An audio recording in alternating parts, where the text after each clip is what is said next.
नमस्कार मित्रांनो, ठरलं तर मग या मालिकेच्या आजच्या भागात आता सायलीने तिच्या वडिलांच्या प्रॉपर्टीच्या पेपरवर सह्या केल्यात आणि ती प्रॉपर्टी आता तिच्या नावे होणार आहे. पण जेव्हा रविराज सही करतील त्यावर तेव्हा तर सुरुवातीला त्यांनी थोडंसं मागून दाखवलं. त्यांनी हा सीन प्रतिमा त्या म्हणतात ना, आता प्रत्येक क्षणी जाणवत्य की सगळ्यांना जीव लावणारी माझी तन्वी आता परत आली असं म्हणून त्या मिठी मारतात सायलीला. आता हे सगळे जण जेवायला बसत असतात. अश्विन म्हणत असतो, चला जास्ती इमोशनल होऊ नका, आपण नाश्त याला बसूयात. अचानक अस्मिता म्हणते, मला ना जरा बोलायचं होतं. प्रतापराव म्हणतात, बोल ना अस्मिता. मग अस्मिता म्हणते, बर ठीक, जाऊ द्या, नंतर बोलूयात आपण. काही नाही. तेवढ्यात आता स्मित म्हणजे तिच्या बाळ रडत अस्मिताच. तेव्हा सायली म्हणते, अग अस्मिता तू बस, मी आणते स्मिथला असं म्हणून सायली आता स्मिथला घेऊन येते बाहेर. तेवढ्यात आता त्यांनी अर्जुनचा सीन दाखवलाय. काल अर्जुन गेला होता ना प्रॉपर्टीचे पेपर बघायला रविराजांच्या घरी. तिथे राकेश पण असतो. अर्जुन तिथे आता पेपर्स चेक करत असतो, शोधत असतो. तेवढ्यात राकेश येतो बाहेर आणि अचानक त्याच लक्ष अर्जुनकडे जातं. आता घाबरतो राकेश आणि विचार करतो, अरे देवा, हा इथे कशाला आलाय. आणि एकदम त्याला दरवाजा लावायचा आवाज येतो अर्जुनला. कारण राकेश इथून अर्जुनला बघून तो आतमध्ये लपतो. पटकन राकेश त्याला तो दिसू नये म्हणून अर्जुन कुलूप उघडून आलेला आतमध्ये. प्रेक्षकांनो, तर आता राकेश आत लपलेला असतो. अर्जुनला वाटत की अरे दरवाजामुळे कदाचित दार लागलं असेल. अर्जुन आता ते प्रॉपर्टीचे पेपर चेक करायला लागतो. इकडे आता सायली स्मिथला घेऊन येते. दरवेळेला अस्मिताच बाळ वेगवेगळंच असतं बर का प्रेक्षकांनो. अस्मिता म्हणते, अरे वा, स्मिथ तर रडायच्याच थांबला. अश्विन म्हणतो, सायली वहिनीचा चांगलाच लळा लागलाय त्याला. सायली म्हणते, माझाच नाही अश्विन भाऊजी, सगळ्यांचा लळा लागलाय त्याला. सायली आता प्रत्येकाजवळ देते स्मिथला आणि म्हणजे आई बाबा तर स्मिथला तळ हाताच्या खोडासारखं जपतात. स्मिथला आता कल्पनाई जवळ देते सायली आणि प्रत्येकाबद्दल प्रत्येकाच्या फिलिंग एक्सप्रेस करते. स्मिथसाठी असलेल्या आता सायली अश्विन जवळ येते आणि म्हणते, त्याचे दोन्ही मामा त्याच्या चेहऱ्यावरच हसू कधीच कमी होऊ देणार नाही. सायली आता त्याला अशी खेळवत पुन्हा प्रतापरावांकडे आणते आणि म्हणते, घ्या बाबा. आता प्रतापराव स्मिथला जवळ घेतात. मग सायली म्हणते, बघ अस्मिता, अग तू उगाच काळजी करतेस. स्मिथच्या भोवती त्याच्यावर खूप प्रेम करणारी माणसे आहे. बघ, म्हणजे मगाशी अस्मिताला जे बोलायचं होतं ना ते सायलीला न बोलता कळलं म्हणे. बघा, तर आता सायली तिला एक्सप्लेन करते. अस्मिताला कळलं ना अस्मिता तुला. मग अस्मिता म्हणते, ठोकस सायली, तू माझ्या मनावरच ना खूप मोठं ओझ दूर केलं. मी ऑफिस जॉईन केल्यानंतर स्मितच काय होईल याच टेन्शन आलं होतं मला. मग या सुमन ताईम म्हणतात, काय सायली, तुला अस्मिताच्या मनातल कसं काय कळलं. मग लगेच कल्पनाताई म्हणतात, सायलीला सगळ्यांच्या मनातलं कळतं. सायली म्हणते, आई, मला असं वाटतं की प्रत्येक स्त्रीने तिच्या पायावर उभं राहायचा प्रयत्न करायलाच हवा. तीच कुटुंब जर तिच्याच्या पाठीशी असेल ना तर तिने त्याग का करायचा. कल्पना ताई म्हणतात, अगं त्याग करायचा असं मी म्हणत नाहीये सायली, पण आईची जागा दुसरं कोणी घेऊ शकत नाही. सायली म्हणते, आईसारखं प्रेम आजी पण करू शकते ना. आई, प्रत्येक स्त्रीने दुसऱ्या स्त्रीला पाठिंबा दिला तरच त्या स्त्रीचे स्वप्न पूर्ण होतील आणि तरच त्या घराची प्रगती होईल. सायलीला हा मुद्दा पटवून द्यायचा प्रेक्षकांनो की अस्मिताला नोकरी करू द्यावा. आपण आहोत सगळे स्मिथसाठी, आपण स्मिथला सांभाळू. प्रश्न काय आहे प्रेक्षकांनो, नोकरी करू द्यायचा प्रश्न नाहीच आहे. ऑब्व्हियसली आजकाल प्रत्येक स्त्री नोकरी करून स्वतःच्या पायावर उभी असते. घर आणि संसार सांभाळून स्त्री स्वतःच्या पायावर उभी राहते. प्रेक्षकांनो, पण ते जे बाळ आहे ना अस्मिताच, ते खूपच लहान आहे आणि तिला इतक्यात पण एवढं जॉब करायची अशी काही इमर्जन्सी नाहीये ना, असं आपलं सगळं या प्रेक्षकांचं म्हणणं होतं. पण असो, त्यांना अस्मिताला कामाला लावायचंच. त्याला आपण काय करणार सायली? आता कल्पना ताईकडे येते आणि म्हणते, आई माझी खात्री आहे तुम्ही स्मिथला कशाची कमी नाही पडू देणार आई. तुम्ही ठामपणे तिच्या पाठीशी उभं राहून तर बघा लगेच. आता या कल्पनाताई म्हणतात, अग मी तिला परवानगी दिली बाई नोकरी करायची. मग लगेच प्रतापराव म्हणतात, पण मनापासून दिलीये का परवानगी तू? मग अस्मिता म्हणते, ममा तुझ्या मनात अजूनही शंका आहेच ना? सायली म्हणते, आई मनात शंका ठेवू नका बरं, आपण आहोत ना तिच्या मदतीला. तिने स्वतःला का थांबवायचं बरं? मग कल्पनाताई अस्मिता जवळ येतात आणि म्हणतात, अगं कुठली आई असं करेल सायली? अस्मिता मी मनापासून सांगते तुला हवं ते कर, आम्ही आहोत स्मिथसाठी. मग आता अस्मिता कल्पना ताईला थक्यू म्हणते आणि सायलीला म्हणते, थक्यू सायली तुला पण. अगं तुला माझ्या मनातली घालमेल बरोबर कळली. मग लगेच सुमन म्हणते, खरंच हा प्रतिमा वहिनी तन्वीच्या सगळ्यांना जोडून ठेवण्याचा स्वभाव पहिल्यापासून सायलीमध्ये होताच, पण आता कळतेय की आपल्याला सायलीमध्ये आणि तन्वीमध्ये इतका साम्य का जाणवत होतं. हीच ती खरी वारसदार आहे. मग प्रतिमात्या म्हणतात, अगं म्हणूनच तर रविराजने एवढ्या घाईघाईने ही सगळी प्रॉपर्टी तन्वीच्या नावावर करायचं ठरवलं. आता इकडे अर्जुन पुन्हा ते प्रॉपर्टीचे पेपर शोधताना या सीनमध्ये आपल्याला दाखवलाय बराच मोठा एपिसोड दाखवला बर का प्रेक्षकांनो. त्यांनी आज आणि आता अर्जुन ती फाईल शोधतो आणि ती फाईल घेऊन निघालेला असतो तेव्हा त्याला फोन येतो बर का. निघताना तो फोन आलेला असतो प्रतिमा त्याच्या. आता अर्जुन त्याच्या तो फोन रिसीव्ह करत म्हणतो, हा बोल आत्या. हो मिळाली मला फाईल. मग राकेश विचार करतो, अच्छा अर्जुन कुठली तरी फाईल आणायला आलाय तर चला माझं काम झालं तर हा गेला की मी प्रॉपर्टीचे पेपर शोधतो. आणि मग अर्जुन प्रतिमा त्याला म्हणतो, हो त्या प्रॉपर्टीच्या फाईल मी घेतल्या आणि जुनी फाईल पण याच्यातच आहे. अर्जुनच वाक्य ऐकल्यावर राकेश डोक्याला हात मारतो आणि विचार करतो, अरे देवा, हा प्रॉपर्टीचे पेपर शोधायला आला होता तर म्हणजे याला सापडले सुद्धा माझ्या हातात. नेहमी भोपळाच कसा काय लागतो असा राकेश विचार करायला लागतो बर का. आणि तोवर अर्जुन आता पुन्हा त्या दरवाजाला कुलूप लावतो आणि किल्ली घेऊन चालला जातो. आता तेवढ्या तिकडे कोणीतरी इसम आलाय आणि म्हणतो, अर्जुन सर आहे का? प्रतापराव म्हणतात, थांब आलो बाबा. आता प्रतापराव त्या माणसाजवळ येतात आणि म्हणतात, नाही अर्जुन घरात नाहीये, काय काम आहे त्यावर? आता तो इस म्हणतो, किल्लेदारांनी हे पेपर सही करून पाठवले होते, हे अर्जुन सरांना द्यायला सांगितलेत. प्रतापराव म्हणतात, हो आण बाबा इकडे मी देतो. हा प्रतापरावांनी ते सगळे पेपर प्रतिमात्याकडे दिले. आता प्रतिमात्या म्हणतात, चला बरं झालं, आता एकदाचे प्रॉपर्टीचे सगळे नवीन ट्रान्सफरचे पेपर आले तर एकदाचे. आता ते अर्जुने जुने पेपर आणले की आपण ट्रान्सफर सुरुवात करूयात. रविराजांनी हे नवीन प्रॉपर्टीचे पेपर बनवले, सही सुद्धा केली आहे त्यावर. सायली म्हणत असते, आई खरंच हे गरजेचे आहे काग? अगं तुमचं प्रेम माझ्यासाठी लाख मोलाचे. मी प्रॉपर्टी घेऊन काय करू? प्रतिमा त्या म्हणतात, अगं परत तुझं तेच आम्ही खूप वर्षापासून या क्षणाची वाट बघितली आहे सायली.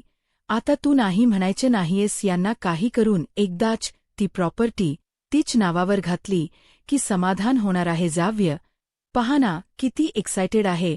प्रेक्षकांनो पटापट काम केले त्यांनी. आता सही पण करायला लावली बर का. त्याने साहिली नाही जोकच पार्ट पण काय. आता प्रॉपर्टी म्हणल्यावर विषय म्हणजे काय बोलू. आता तो विषयच गंभीर आहे प्रेक्षकांनोत. याबद्दल न बोललेलंच बरं. असो आता लगेच अर्जुनने सांगितलेलं आहे बर का. हो सिनियर. सायली खाली आली की मी घेतो हा सह्या म्हणजे फोनवर बोलत असतो तो. तेवढ्यात सायली खाली येते. मग प्रतिमाते म्हणतात, सायली कर बरं माझ्या डोळ्यासमोर सह्या. आता अर्जुन तिला सांगत असतो, सायली इथे सही कर आणि शेवटी इथे कर. बघा मी म्हटलं ना अर्जुन किती एक्सायटेड आहे. त्याला काही कमी नाहीये म्हणा, पण एकदाच वाटलं असं मला म्हणून सांगितलं तुम्हाला. मग सायली त्या पेपरकडेच खूप वेळ बघत असते बर का, आणि तिला सगळं आठवत असतं की तिची माणस तिला परत मिळाली, तिचे नाव. तिला ते छान वाटते बघायला पेपरवर, तन्वी रविराज किल्लेदार म्हणून.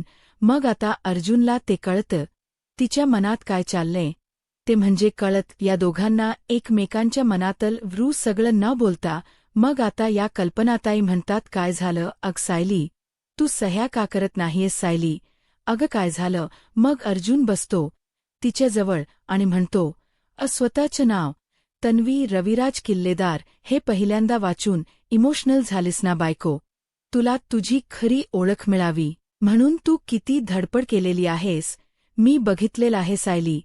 आणि आता तुला तुझी फायनली ओळख मिळाली. आणि मग फायनली सायलीने त्याच्यावर केल्या बाबा सह्या. मग सगळेजण टाळ्या वाजवतात. अस्मिता म्हणते, चला आता रविराज काकाची सगळी प्रॉपर्टी तुझी झाली. आणि मग अर्जुन तिला म्हणतो, काँग्रॅच्युलेशन बायको. आता तेवढ्यात तिथे राकेश आला. बर का, हा आलाय ते बघायसाठी की काय चाललं यांचं काय नाही, म्हणजे त्याला अपडेट द्यायचे असतात ना. पण आता तो किती अगदी काही सेकंदासाठी आलेला आहे बर का राकेश. तिथे सुमन म्हणते, अरे राकेश तू इथे लगेच. राकेश म्हणतो, हो तुम्हाला भेटायला आलोय, मी नाही. तन्वीच्या ज्या गोष्टीचा हक्क होता ती गोष्ट तिला आज मिळाली आहे ना. नाहीतर माझ्या पप्पांनी तर पूर्ण प्रयत्न केला होता तिला काही मिळू नये म्हणून. मला तर लाज वाटते त्यांचा मुलगा म्हणून घ्यायची. सॉरी माफ कर मला, असं म्हणून हात सटासट स्वतःच्या तोंडात मारायला लागतो. बर का प्रेक्षकांनो, ते जरा आतीच वाटलं लगेच. आता हे सगळे उठून उभे राहतात आणि म्हणतात, अरे राकेश काय वेडेपण करतोय. अश्विन म्हणतो, अरे जाऊ दे राकेश, झालं ते झालं, पण आपण सगळे मनापासून एकत्र आहोत ना. मग लगेच हा राकेश म्हणतो, हो थक्यू रे अश्विन. आणि सायली, थक्यू तुला पण. बर मी येतो लगेच. सुमनताई म्हणतात, काय रे राकेश आता आला आणि आता निघाला. पण राकेश म्हणतो, आई मला ना थोड्या वेळ एकट राहायच, कदाचित पप्पांवरचा असलेला राग माझा शांत होईल. मग त्या सुमनताई म्हणतात, बर बाबाजा हरकत नाहीये. मग लगेच हा निघून पण गेला. बर का, हा फक्त पाहायला आला होता यांच काय चाललं काय नाही वगैरे. असो, मग आता गेला तो निघून. मग आता हे सगळे बसलेले असतात तिथे. तेव्हा ही सुमन म्हणते, बरं झालं बाई, हा राकेश त्याच्या वडिलांसारखा नाही निघाला. माझं काही नशीबच. कल्पनाताई म्हणतात, जाऊ दे सुमन, जे वाईट घडायचं होतं ना ते घडून गेलं, आता सगळं चांगलंच होणार बघ. अस्मिता म्हणते, बरं त्या नागराज काकांचा विषय बंद करा, बर आता जाऊ द्या. बरं सायलीला आता तिची प्रॉपर्टी परत मिळाली ना, आपण काय सेलिब्रेशन करायचं. अश्विन म्हणतो, काय अस्मिता ताई, काही असलं तरी तुला सेलिब्रेशन करायचंच असतं ना. अर्जुन मनात विचार करतो, आता हे सेलिब्रेशन एकच असू शकतं, सायलीने आणि मी एकमेकांसोबत वेळ घालवायचा, माझ्या जुन्या मैत्रिणीला आणि माझ्या बायकोला मला डिनर डेटवर घेऊन जायचीस, असं तो मनातल्या मनात बोलत असतो. अर्जुन आता इकडे नागराजने गचंडी धरली त्या राकेशची आणि तो ओरडत असतो राकेशला, काय रे त्या अर्जुनला कसे काय मिळाले पेपर, तू का नाही ताब्यात घेतले. ते राकेश म्हणतो, मी गेलो होतो पप्पा, अर्जुन माझ्या आधी पोचला, मी काय करू. नागराज म्हणतो, दादा तिथे नव्हताना मते काम सोपं होतं ना, तुला काही वाटलं कसं नाही रे राकेश, असं म्हणून आता तो जोरात त्याचा तो गळा सोडतो आवळलेला नागराज. मग राकेश म्हणतो, पप्पा मी गेलो होतो ना तिथे सांगण्यावरून तुमच्या, मी तिथे गेलो त्या सुभेदाराच्या घरी पण गेलो आणि चांगल असायचं नाटक पण गेलं. अहो मी स्वतःच्या थोबाडीत पण मारून घेतल्या, काय करू मी आता यापेक्षा जास्ती. आणि एवढं सगळं करून तुम्ही मलाच बोलताय. नागराज म्हणतो, मग मी तरी काय करू, माझी प्रॉपर्टी साहिलीच्या कशात गेली ना, आता का ओवाळू तुला, असं नागराज रागराग व्यक्त करत असतो. राकेशवर इकडे अस्मिता म्हणत असते, ते काय नाही, मला आता पार्टी हवी म्हणजे हवीच. अर्जुन म्हणत असतो, अगं अस्मिताई माझी बायको आहे ना, मग आता ती मला वेळ देणार, बरं मी तिला घेऊन जाणार आहे बाहेर. प्रतापराव म्हणतात, अरे बाबा थांब जरा अर्जुन, तुझा नंबर नंतर बर का. सायलीला आम्हाला देवदर्शनाला घेऊन जायचं. तू उद्या घेऊन जा. तिला बाहेर प्रतिमाते म्हणतात. नाही नाही, मी तर सायलीला माझ्या घरी घेऊन जाणार आहे. त्यावर आता लगेच ही विमल म्हणते नाही पूर्णाई तर म्हणत होत्या की सायली ताईंना घेऊन त्यांना माई मावशीकडे जायचं. अस्मिता म्हणते, अरे नाही नाही, आता आधी माझी पार्टी.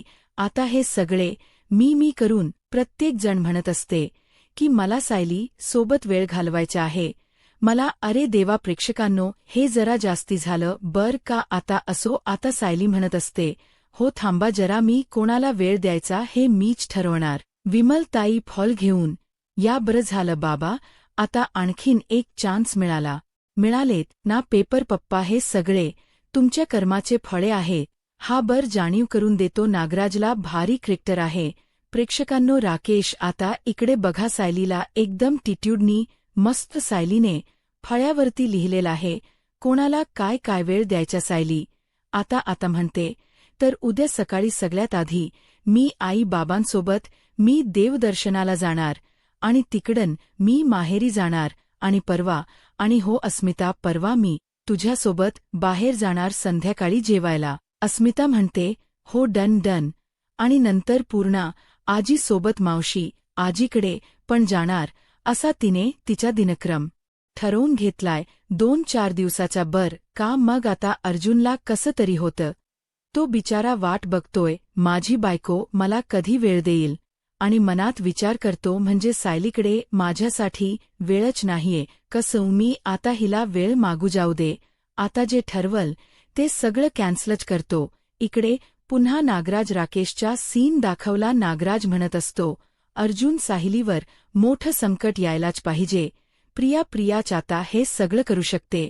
मला तिचं बिलकुल ऐकायचं नव्हतं. माहितीये का, पण माझ्या घरात असा दगड जन्माला आला ना, तर मी तरी काय करू. राकेश म्हणतो, ओ पप्पा, मी काही दगड बिगड नाहीये. हा पण ही गोष्ट मान्य आहे मला की प्रियाच डोकं चालतं माझ्यापेक्षा जरा जास्त. पण आता प्रियाने ठरवलं बहुतेक काय संकट आणायचं त्या अर्जुन सालीवर. नागराज म्हणतो, प्रिया खूप हुशार आहे राकेश. तिने ठरवलं ना की बरोबर करणारच. आता यांनी सगळ्यांनी प्रियाच्या हातात सूत्र दिली बर का. आता यांच्या मोरक्या प्रिया आहे बर का. प्रेक्षकांनो, नागराज म्हणतो, आता प्रियाने ठरवलं ना की अर्जुन सालीला तोंड लपवायला जागा राहणार नाही. मग राकेश म्हणतो, पप्पा, पण त्या प्रियाने नेमकं काय ठरवले. आता कुठलं संकट आणणार आहे ती अर्जुन सायलीवर. हा एक मोठा प्रश्नचिन्ह. आता पुढे कळेलच काय संकट आणणार आहे. इकडे पुन्हा सुभेदारांचा सीन दाखवला बर का. अश्विन म्हणत असतो सायलीला, ए सायली वहिनी, तू तर हे उद्याच प्लॅन केलं, मग आज तू काय करणार आहेस. मग सायली म्हणते, आजच्या पूर्ण वेळ मी ह्यांना देणार आहे. झाले बाबा, त्या अर्जुनवर अगदी जन्माचे उपकार झाले. मिळाला त्याला त्याच्या बायकोच्या वेळ लागली. सगळे म्हणतात, ओ वा लगली. अर्जुनही खुश होतो, अरे वा बायको, तू काय मिळालीस. सायली त्याला म्हणते, हो आजचा दिवस फक्त अर्जुन आणि तन्वीच्याच बर का. मग तो इतका खुश होऊन जातो. अर्जुन, अरे वा किती छान, माझी बायको माझ्यासोबत वेळ घालवणार आहे असं काहीतरी त्याला मनातून वाटत असावं. पुन्हा प्रिया आणि सचिनचा सीन दाखव.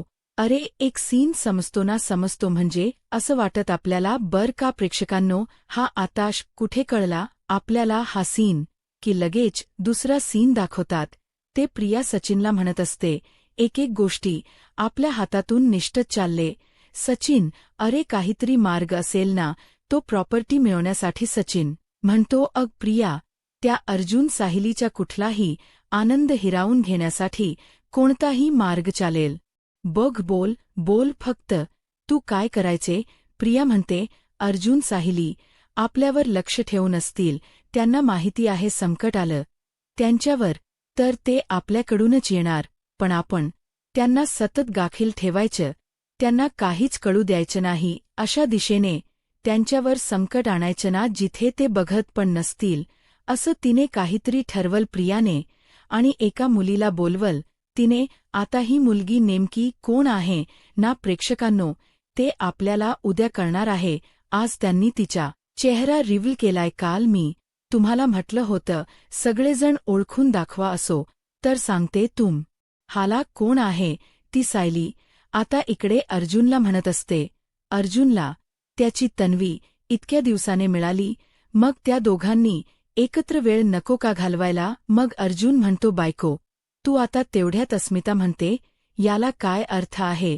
आम्हाला पण आमची तन्वी खूप वर्षाने भेटली आहे ना. सायली म्हणते देणार आहे मी सगळ्यांना वेळ देणार आहे पण उद्यापासून.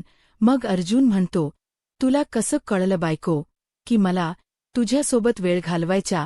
मी तर तुला काही बोललो पण नाही. सायली म्हणते मला तुमच्या डोळ्यात बघून कळलं बर का. आणि तसंही तुमच्यासाठी एक खास दिवस मला काढायचाच होता.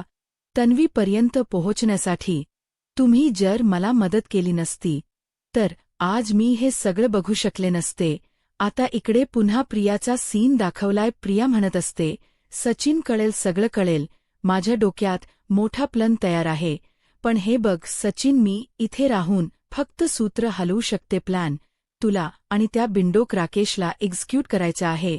मी काय म्हणते ते कळते ना तुला. अरे माझी सगळी मदार फक्त तुझ्यावर असणारे. सचिन त्या राकेश नावाच्या रिकाम्या डब्यावर नाही करशील नाही. बाबा तू माझी मदत. सचिन म्हणतो प्रश्नच नाही. त्या सगळ्या सुभेदारांना चिखलात बरबटलेल पाहण्यासाठी मी वाटल ते करू शकतो. हे तुला वेगळं सांगायला हवं का प्रिया.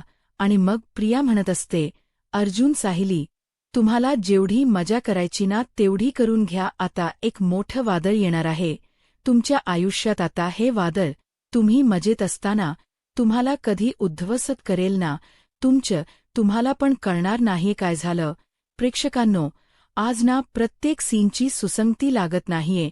असं गडबडून जायला होत्य बघा. एकदम अचानक हसीन असं कन्फ्युजन होत्यसो. तर आता इथे पुन्हा अर्जुन म्हणत असतो आज मला माझ्या मैत्रिणीसोबत वेळ मिळणार आहे. डिनर करायला मिळणार आहे. So I am happy. पण सगळ्यांचे होते ना वेगवेगळे प्लन त्यामुळे मला काही बोलता आलं नाही. मध्ये मी गप्प बसलो. प्रतापराव म्हणतात ठीक आहे रे ठीक आहेस. अर्जुन आमच्या नंबर नंतर लागला तरी चालत बाबा आम्हाला. आणि मग बघा प्रेक्षकांनो शेवटचा सीन बघताय तुम्ही. आता मी म्हटलं ना तुम्हाला मगाशी एक मुलगी बोली प्रियाने आता तिचा चेहरा त्यांनी रिव्हील केला. पण पुढच्या प्रोमोमध्ये आता प्रिया त्या कॉन्स्टेबल बाईला म्हणत असते की ताई मला ना एक मुलगी भेटायला येणार आहे बघ आणि तू प्लीज तिचं नाव नको रजिस्टर कर. अगं ताई तिचं नाव नको लिहस सर रजिस्टरमध्ये. प्लीज मला कोण भेटायला येते ना ते कळता कामा नाही बर का कोणाला. आणि ती कॉन्स्टेबल बाई तिला ठीक आहे असं म्हणता क्षणीच मागून ती मुलगी आली आहे. आणि ती मुलगी आल्या प्रिया खुश होते बर का. प्रेक्षकांनो आता उद्या पळणार आहे आपल्याला नेमकी ही मुलगी प्रियासाठी का आली आणि हे प्रियासाठी ती काय काम करणार आहे. उद्याच्या भागात कळेलच. काय वाटत तुम्हाला ती साक्षी असेल का किंवा आश्रमातली एखादी मुलगी असेल. कोणीतरी आहे म्हणजे कोण आहे. आता पुढे काय होईल हे पाहायला आत्ताच माझा महाराष्ट्र या यूट्यूब चॅनलला सबस्क्राईब करा. धन्यवाद.